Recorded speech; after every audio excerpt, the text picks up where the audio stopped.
we are what the future is for women. Yeah. And I look at having my daughter. He landed in her life like a dream. Demi Moore was 40, healing from a painful divorce, when 25-year-old Ashton Kutcher swept in, charming, youthful, and full of promises. At first, their relationship was Hollywood's most talked-about romance, but behind the scenes, it unraveled into one of Moore's darkest chapters.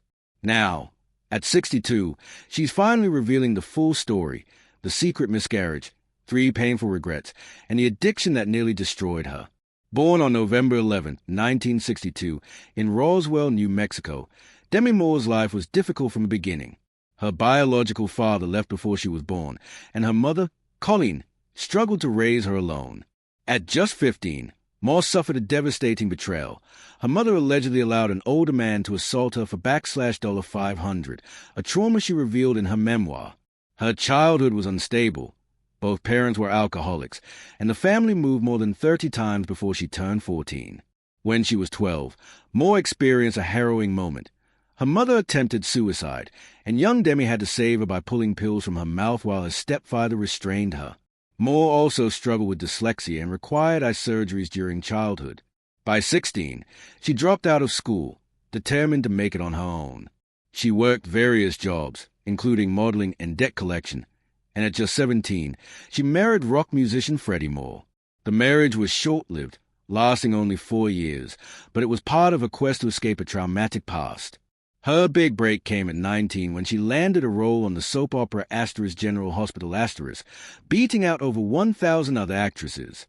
She made just $750 an episode, but her performance as Jackie Templeton, a strong, independent journalist, was groundbreaking for women on TV at the time. Behind the scenes, however, Moore was battling addiction. It was during the filming of * St. Elmo's Fire * in 1985 that director Joel Schumacher gave her a critical ultimatum: get sober or lose the part. Moore chose sobriety, with the studio even hiring someone to stay with her around the clock to keep her on track. Her role as Jules, a troubled party girl, mirrored some of her real-life struggles, but her performance made her part of the iconic 1980s Brat Pack. From there, Moore's career soared. She starred in * About Last Night * and reached superstar status in 1990 with * Ghost Star. Made on a modest budget, * Ghost * grossed over $505 million worldwide and became the highest-grossing film of the year. Her performance as Molly Jensen, especially the pottery wheel scene with Patrick Swayze set to Unchained Melody, became iconic. Her short haircut set a global fashion trend, and the film earned her a Golden Globe nomination and a Saturn Award for Best Actress. At the same time, her husband Bruce Willis was having box office success with * Die Hard 2 *, marking a rare moment when a married couple held the top 2 spots in theaters. Moore continued her winning streak with * A Few Good Men * 1992, opposite Tom Cruise and Jack Nicholson, followed by * Indecent Proposal * 1993. Which grossed nearly $267 million. Though the film sparked controversy and backlash, especially from feminists who claimed it portrayed women as property, more so the role as a challenge to societal expectations. She pushed boundaries again with * Striptease * in 1996, earning a then-record $12.5 million paycheck, making her the highest-paid actress in Hollywood. In * G.I. Jane * 1997, she shaved her head on camera and trained rigorously to portray the first woman in Navy SEAL training. These films polarized audiences, one embracing femininity, the other defying gender norms, and Moore noted, playing a stripper upset women, playing a soldier upset men. However, the public scrutiny took a toll. In her 2019 memoir, * Inside Out *, Moore detailed the emotional cost of fame during this period, including body image issues and substance abuse. Her first marriage, to Freddie Moore, which began when she was just 17, wasn't based on love. Instead, it was an escape from trauma following her stepfather's suicide. Moore admitted that on the night before their wedding, she had doubts, a reflection of how deeply her past continued to shape her choices. This was only the beginning of Demi Moore's journey through fame, heartbreak, and healing. Her story is one of resilience, of pushing through pain to reclaim power. And now, with her truth finally out, she continues to inspire with raw honesty and unshakable strength. Instead of feeling excited or happy about her wedding, Demi Moore was on the phone with another man she had met on a movie set. Even before it began, her marriage to Freddie Moore felt uncertain. She took his last name, which became her stage name, and remained with her throughout her career. During their marriage, they even collaborated on songs like It's Not a Rumor *, which became a minor hit. But the relationship was difficult. Demi was still very young, trying to discover who she was while trapped in a grown-up relationship. She later admitted to sabotaging the marriage, knowing deep down it wasn't right. The marriage ended in 1985 but left a lasting impression, shaping her understanding of love, trust, and her own identity. Demi's love story with Bruce Willis, however, began like a Hollywood romance. They met in 1987 at a film premiere while Demi was engaged to Emilio Estevez. The chemistry between Demi and Bruce was instant. Just 4 months later, during a trip to Las Vegas for a boxing match, Bruce proposed. They got married on November 21st, 1987, on the spot. It was impulsive, but for a time, it worked. Bruce was rising fast with Die Hard, and Demi was becoming one of the highest-paid actresses in the industry.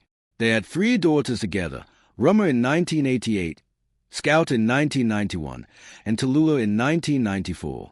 But the demands of their careers pulled them in different directions. Bruce wanted a more traditional family life, while Demi was at the height of her fame, earning $12.5 million for Striptease Star. Despite the strain, they stayed close. They acted together in Multiple Thoughts, and even after their 1998 separation, they remained friends and co-parents. Their divorce was remarkably amicable, with Bruce later attending Demi's wedding to Ashton Kutcher. Their ability to maintain a blended family became a model for others in the spotlight. Throughout her career, Demi struggled to balance motherhood with fame. When she had Rummer in 1988, she didn't slow down. In 1991, while pregnant with Scout, she posed nude for Vanity Fair *, a bold, now iconic image that redefined how the world viewed pregnancy and celebrity. On the set of *G.I. Jane *, she even had a nursery built for her youngest daughter. Yet, despite these efforts, Demi often felt guilty for not being around enough. After her divorce from Bruce, she made a significant choice, stepping away from Hollywood and moving to Idaho to give her daughters a more grounded upbringing. In 2003, Demi Moore met Ashton Kutcher at the Charlie's Angels Full Throttle premiere. She was 40, he was 25. Despite the 15-year age gap, their connection was instant. Within a day, they had an 8-hour phone call discussing their dreams and philosophies. Just weeks later, Ashton met Demi's daughters and even Bruce Willis. 2 months into the relationship, Ashton proposed at a midnight beach picnic in Santa Barbara, spelling "Marry Me" in rose petals. The 5-carat Ashcut diamond ring was worth $250,000. By month 4, they had moved in together and launched their production company, Catalyst Films. Their first show, Beauty and the Geek was a hit, solidifying their image as a Hollywood power couple.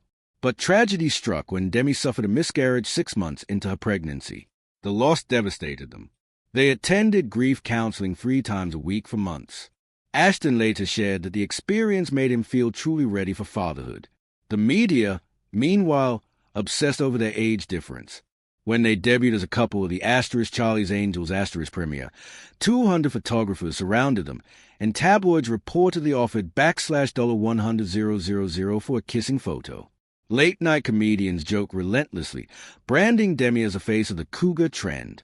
She handled it with humor, even appearing on Saturday Night Live in 2005 in age makeup to mock the public fascination. In September 2005, they were married in a private ceremony at their Beverly Hills home with around 100 guests, including Bruce Willis.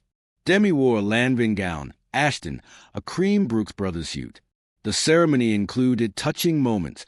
Demi's daughters read letters to Ashton, and he gave each a Cartier love bracelet as a symbol of his commitment. Bruce reportedly cried during the vows. Ashton embraced his role as a stepfather. At 27, he helped raise 3 girls aged 17, 14, and 11. He learned to French braid hair, cheered at school events, and took parenting classes. He even encouraged Rummer's online presence and supported her acting career. Scout credited him for her love of tech, which later led to her studying computer science. But it wasn't all easy. Tallulah admitted she felt confused by Ashton's presence, and Rummer confessed to having a crush on him before he dated her mom. Still, Ashton stayed close to the girls even after the marriage ended. He cheered for Rummer on Dancing with the Stars and celebrated her pregnancy years later, saying in 2020 that he would always love and support them. In 2003, Demi and Ashton were overjoyed to learn they were expecting a baby. Demi, then 41, was 6 months pregnant when a routine checkup on September 23rd revealed the baby no longer had a heartbeat. The devastating loss of their daughter, whom they had named Chaplain Ray, shook them. Demi, who had been sober for nearly 20 years, spiraled into depression and blamed herself, thinking her occasional drinking and smoking early in the pregnancy had caused it. The grief was overwhelming and marked the beginning of a painful chapter. Demi Moore's life spiraled after her miscarriage. To numb the emotional pain, she turned to alcohol and painkillers like Vicodin, causing her weight to drop dangerously low to just 98 pounds. She and Ashton Kutcher desperately tried to have another child, including through IVF, but nothing worked. In 2019, Demi described that time as one of complete emptiness, saying she felt utterly lost and unsure of how to move forward. The grief strained their marriage. Kutcher, though trying to be supportive, couldn't truly understand the depth of her pain. Their emotional disconnect only grew. In a vulnerable admission in her memoir Inside Out Moore revealed they even tried threesomes in an effort to save the relationship at Kutcher's request.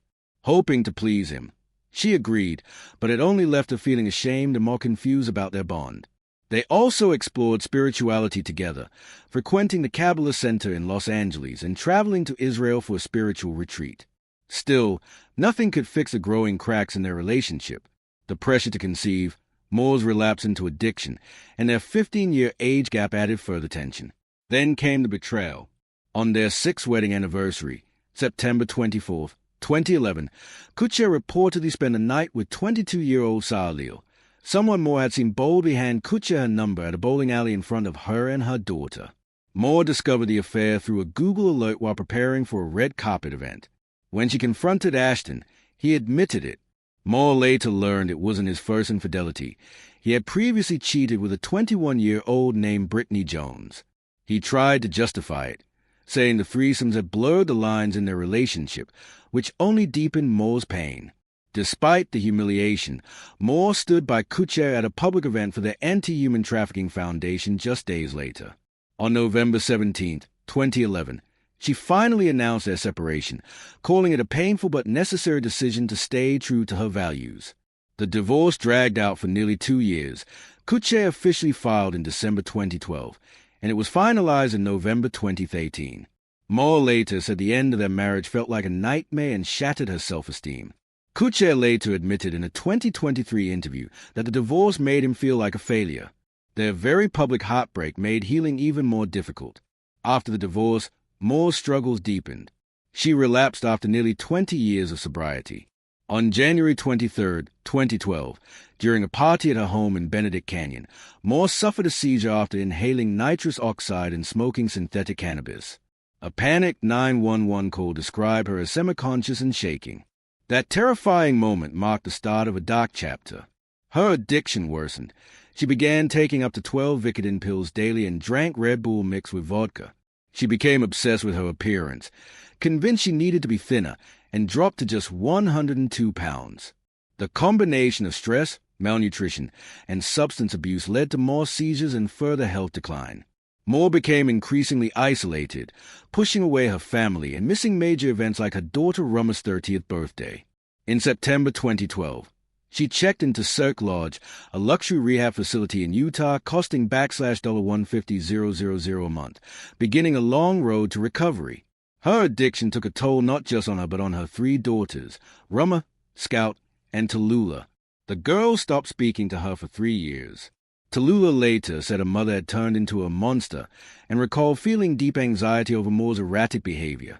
She developed an eating disorder and body image issues as a result. Rummer described her pain and anger, recounting the time she had to call 911 to save her mother's life. Scout felt abandoned, convinced her mother no longer loved her. By 2012, The girls had completely distanced themselves. They didn't even attend Moore's 50th birthday party, and Moore missed major milestones in their lives. But healing began in November 2015, when Tallulah, fresh out of rehab herself, reached out. Demi immediately flew to New York to reunite with her daughter after nearly 3 years. Rebuilding trust wasn't easy. In a powerful 2019 Red Table Talk episode, the family spoke openly. Tallulah shared her feelings of abandonment. Rummer revealed she'd had panic attacks at the thought of seeing her mother again. Scout admitted she had been consumed by resentment. Moore took full responsibility and committed to change, entering therapy and family counseling for 18 months. A major breakthrough came in 2017 when the family spent a week at a healing retreat in Arizona. They meditated, did emotional exercises, and slowly began to reconnect. Today, the bond between Moore and her daughters is stronger than ever. They celebrate holidays together, collaborate on creative projects, and support one another online.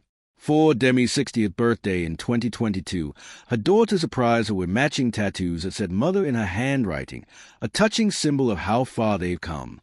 Moore has also remained close with her ex-husband Bruce Willis. Though they divorced in 2000, they've shown that a family doesn't have to end with separation. When Bruce's family announces a phased diagnosis in 2022, Moore was among the first to show support. She continues to be there for him, often visiting and spending time with Bruce and his wife Emma Hemming Willis. In 2023, Moore joined the family to celebrate Bruce's 68th birthday and posted a heartfelt video of everyone singing to him.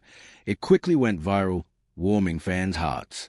She even attended Bruce's Comedy Central roast in 2019, where she joked, "I was married to Bruce for the first 3 Die Hard movies, which makes sense, because the last 2 sucked."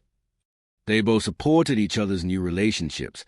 Demi was at Bruce's 2009 wedding to Emma, and Bruce attended Demi's 2005 wedding to Ashton. Their daughters have praised the example set by their parents. Rummer once said that having divorced parents who still cared deeply for one another was the best example of love she could have asked for. Now, at 62, Moore's outlook on love and life has transformed. On her 2024 birthday, she told Vogue that she finally feels whole on her own. She coined the term solo partnering to describe her focus on personal growth and happiness rather than romantic pursuit. The phrase quickly went viral, with #solo partnering trending online. Demi isn't closed off to love, but she no longer seeks it to complete her, only to enhance the life she already loves. In the past year, she's only been on 3 dates, one with an astrophysicist she met at a TED Talk. They went stargazing in the Mojave Desert. Though it wasn't romantic, she called it a beautiful and meaningful experience. In a surprising twist, Moore's even formed a friendship with Mila Kunis, Ashton Kutcher's wife. The 2 women started a book club together and meet bi-weekly to talk about books and life. Fans have praised Moore's maturity and grace. As for what's next, Moore hasn't ruled out romance, but if someone comes along, they'll need to love her for who she is and adore her dog Puff, a social media star with over 2 million Instagram followers.